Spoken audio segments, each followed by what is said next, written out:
Aujourd'hui, les gens de ce monde disent encore, il est un homme, et se fait Dieu, comme ils l'ont fait il y a 2000 ans. C'est en effet malheureux. Dans la Bible, Genèse chapitre 1 montre que Dieu a créé l'humanité à son image, avec une apparence masculine et féminine. Par conséquent, n'est-il pas évident qu'il existe un Dieu avec une image masculine et un Dieu avec une image féminine? Alors, non seulement Dieu le Père, mais qui d'autre?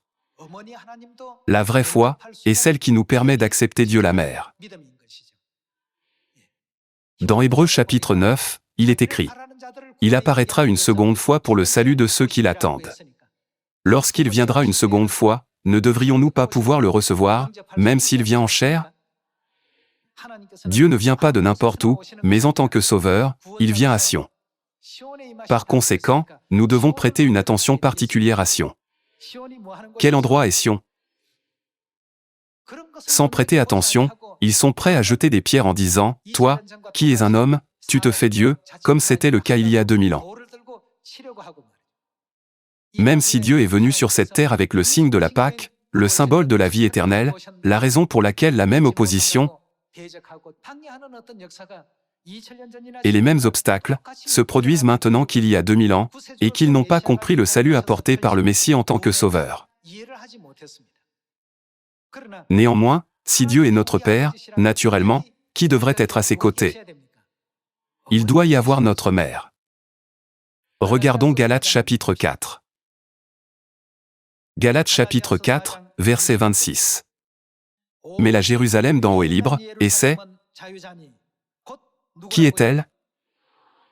Ici, en haut, désigne le ciel, c'est-à-dire le royaume des cieux. Mais la Jérusalem d'en haut est libre, c'est notre mère. Qui dit-on que nous avons? Nous avons notre mère spirituelle. Ici, il est écrit « notre mère ». Est-elle la mère physique de l'apôtre Paul? Non.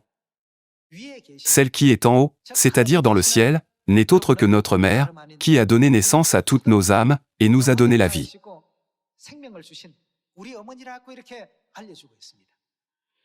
Dieu nous a déjà éveillés à ce fait à partir de Genèse chapitre 1.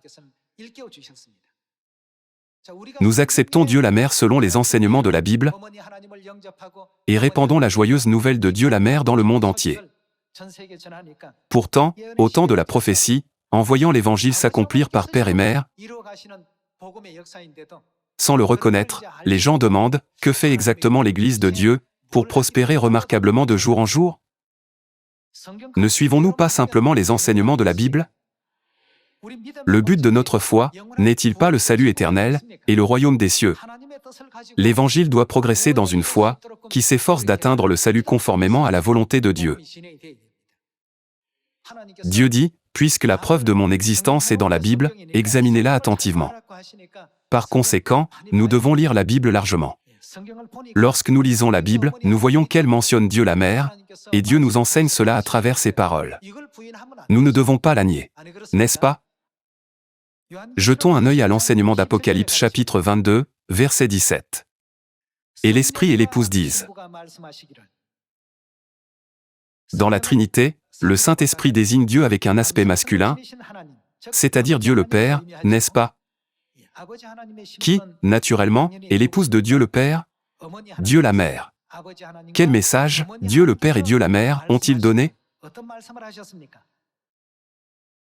Viens. Vers où?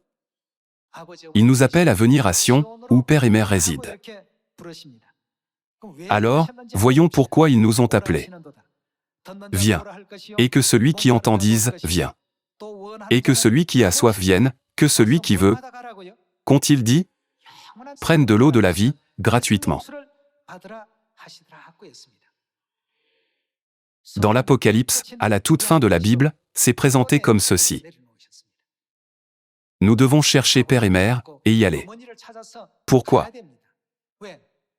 Lorsque Dieu vient sur cette terre en tant qu'esprit et épouse, et dit « Viens », nous ne devons pas manquer de répondre à l'invitation.